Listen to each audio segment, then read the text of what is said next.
और 2014 से मैं जब यहां आया तब से पिछले 25 साल से संसद का एक भी सत्र ऐसा नहीं गया, मोदी संसद का सदस्य नहीं था, एक भी सत्र ऐसा नहीं गया जिसमें इस सदन के अंदर मोदी को गाली देने का काम न किया हो इन लोगों ने। 25 साल। और मुझे किसी ने पूछा था, मोदी जी आपके स्वास्थ्य का क्या राज है? मैंने कहा मैं डेली 2 किलो गाली खाता हूं।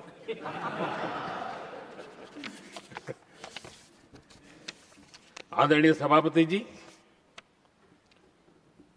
ये मोदी की कब्र क्यों खोदना चाहते हैं?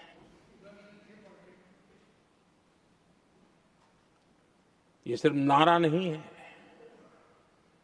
ये इनके भीतर पड़ी हुई नफरत का प्रतिबिंब है, इसकी अभिव्यक्ति है। और वे इसलिए हैं, हमने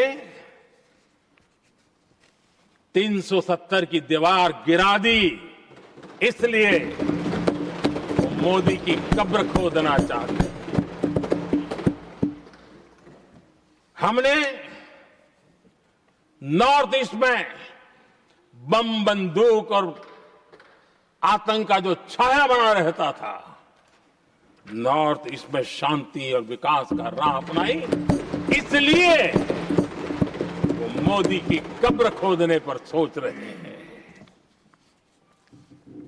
पाकिस्तानी आतंकियों को घर में घुस करके जवाब देते हैं, इसलिए मोदी की कब्र खोदने की बात कर रहे हैं। ऑपरेशन सिंदूर करते हैं, इसकी उनको परेशानी होती है और इसलिए वो मोदी की कब्र खोदते हैं। माओवादी आतंक से देश को मुक्ति दिलाने के लिए साहसपूर्ण कदम उठा रहे हैं, इसलिए मोदी की कब्र खोदती है आपको। हमने, नेहरू जी ने देश के साथ बहुत बड़ा अन्याय किया था, सिंधु जल समझौता करके। उस सिंधु जल समझौते को हमने एबेंस में डाल दिया। क्या इसलिए आप मोदी की कब्र खोदने के नारे लगा रहे हो? आदरणीय सभापति जी, कांग्रेस की परेशानी कुछ और है। ये पचा नहीं पा रहे कि मोदी यहां तक पहुंचा कैसे, और उनकी परेशानी बढ़ती जा रही है कि भाई पहुंचा तो पहुंचा, लेकिन अब तक टिका क्यों है? और इसलिए वे, एक ही रास्ता उनके लिए बचा हुआ लग रहा है कि मोदी तेरी कब्र खुदेगी। आदरणीय सभापति जी, ये तो मान करके बैठे थे। उनका लोकतंत्र, संविधान का कोई लेना देना नहीं। उनको तो लगता है कि प्रधानमंत्री पद उनके परिवार की जागीर है, उस पर कोई और बैठ नहीं सकता। ये जो उनके भीतर में नफरत पड़ी हुई है ना, मोहब्बत की दुकान में जो आग भरी पड़ी हुई है ना, उसका परिणाम है। और इसीलिए कोई क्यों बैठा, हमारा पैतृक अधिकार था, इसलिए मोदी की कब्र खोदने का नारा लेकर के वो चल रहे हैं। आदरणीय सभापति जी, कांग्रेस के शाही परिवार को देश ने दशकों तक अवसर दिया है, ऐसा नहीं है। देश ने आपके लिए भी अपना भविष्य दांव पे लगाया था, लेकिन आपने गरीबी हटाओ के नारे लगाए, गुमराह किया। लाल किले पर से कांग्रेस के एक भी प्रधानमंत्री के भाषण में गरीबी हटाने की बात ना आई हो, ऐसा नहीं हुआ है। लेकिन किसी भी प्रधानमंत्री ने गरीबी हटाने के लिए क्या किया, वो एक बार भी नहीं आया। वो नारे से अधिक कुछ नहीं था उनका। और मोदी ने रास्ता अपनाया गरीब को एम्पावर करने का, गरीब को सशक्त करने का। और मेरे देश के गरीबों को मैं सलाम करता हूं। उन्होंने देश की योजनाओं को समझा, स्वीकारा और अपने सामर्थ्य को बढ़ाने के लिए प्रयास किया। मैं देश के गरीबों का गौरवगान करता हूं कि हमारी नीतियों पर भरोसा करके, हमारी नीयत पे भरोसा करके उन्होंने भी अपने आप को खपाने के लिए कोई कमी नहीं रखी। और 25 करोड़ मेरे गरीब परिवार के भाइयों ने गरीबी को परास्त किया और खुद गरीबी से बाहर आए हैं। मैं उनको सलाम करता हूं। मेरे 25 करोड़ देशवासी जो निराशा में पड़े हुए थे, दूर एक आशा की किरण दिखाई दी, उठ खड़े हुए और आज हमारे साथ चल पड़े। आदरणीय सभापति जी, 2014 के पहले ये इम्प्लीमेंटेशन की बातें करते थे। हमारे यहां सैकड़ों लोग रेलवे क्रॉसिंग पर मरते थे। स्कूल की बस रेलवे क्रॉसिंग से जा रही है, 20-20, 25-25 स्कूल के बच्चे मरने की खबरें आती थी।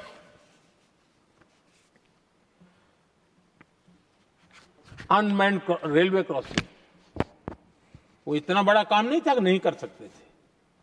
ये काम भी मुझे करना हुआ और हमने सारे अनमैन्ड क्रॉसिंग बंद कर दिए, लाखों लोगों की जिंदगी बचा ली।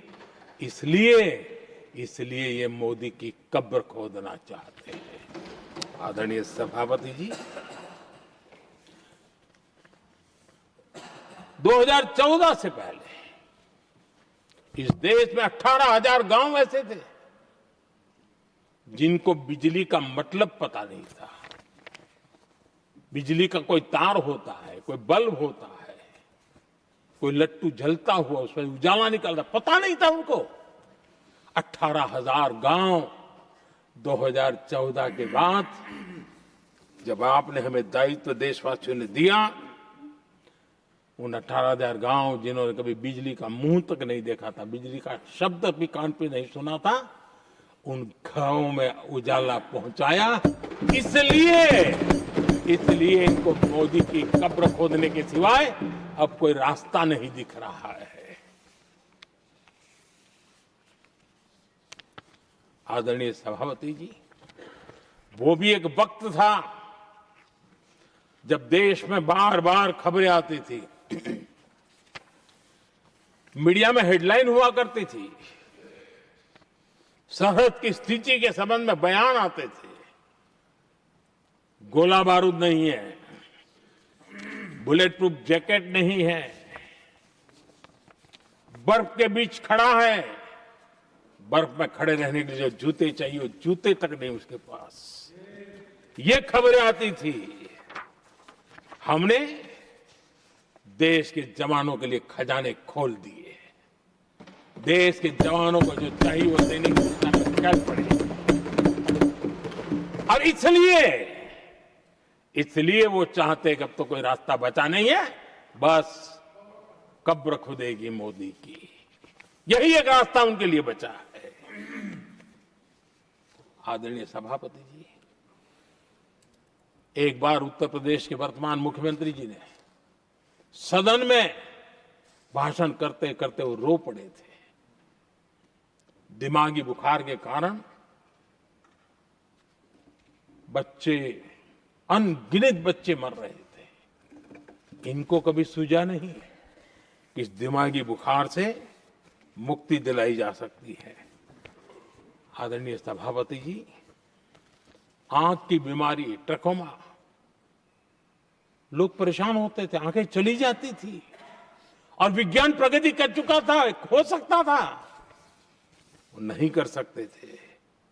हमने दिमागी बुखार से भी मुक्ति दिलाई और हमने ट्रकोमा से भी देश के लोगों की आंखें बचाई।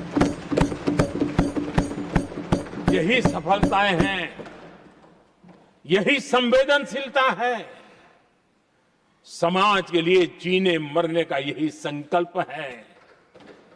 पल पल, तिल तिल समाज के लिए बिताना, घिसना, झलना, वो उनको परेशान कर रहा है। तब जाकर के मोदी तेरी कब्र खुदेगी, ये मंत्र लेकर के चल रहे हैं, ये सपने देख करके चल रहे हैं और बातें लोकतंत्र की करते हैं। मोहब्बत की दुकान के साइन बोर्ड लगाते हैं।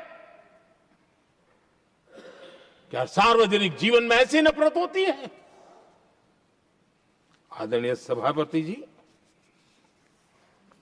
इनकी सरकार रिमोट से चलती थी, मेरी सरकार भी रिमोट से चलती है। 140 करोड़ देशवासी मेरा रिमोट है।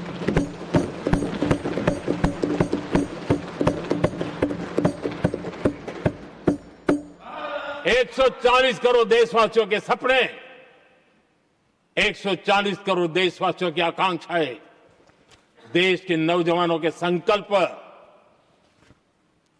इनके लिए हम जीते हैं, इनके लिए सरकार चलाते हैं। सत्ता हमारे लिए सुख का रास्ता नहीं है, सत्ता हमारे लिए सेवा का माध्यम है।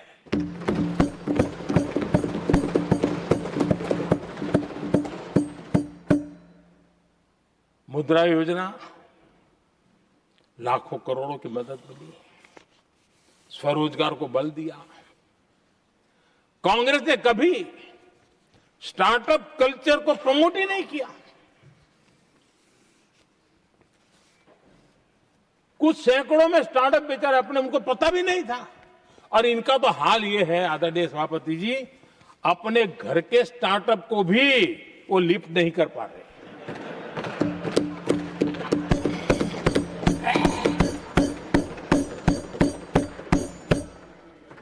और हमारी सरकार में आज 2 लाख से ज्यादा स्टार्टअप है। और जब सफलता एक के बाद एक जन सामान्य के दिलों को जीतती है ना, तब जाकर के उनके पास एक ही रास्ता बचा है, मोदी तेरी कब्र खुदेगी। लेकिन उस हमारा याद कीजिए, बीएसएनएल को लेकर के चुटकुले चलते थे, कार्टून बनते थे। आज स्वदेशी 4G स्टैक हमने खड़ा कर दिया। 5G दुनिया में सबसे तेज गति से रोल आउट करने का काम हमने कर दिया। कम्युनिकेशन की नई जनरेशन, नई टेक्नोलॉजी, नई सोच, इसको हमने आगे बढ़ाया। और इसलिए दर्द जुबान पे आ रहा है, मोदी तेरी कब्र खुदेगी। आदरणीय सभापति जी,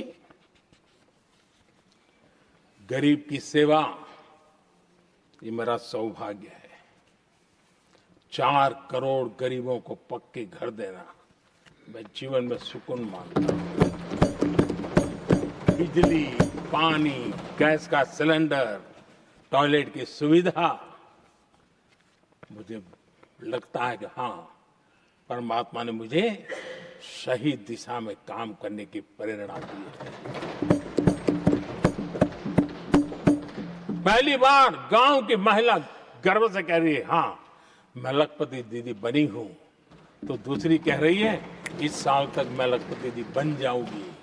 जो बन गई है उनको जब पूछता हूं, नहीं बोले साहब अब तो करोड़पति के लिए सोच रहे हैं। ये जो मिजाज बदला है, जो आत्मविश्वास बढ़ा है, और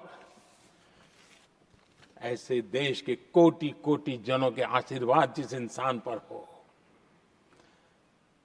कोटि कोटि माताओं बहनों का जिस पर रक्षा कवच हो,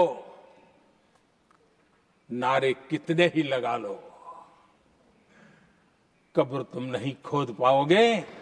ये देश की शक्ति, आशीर्वाद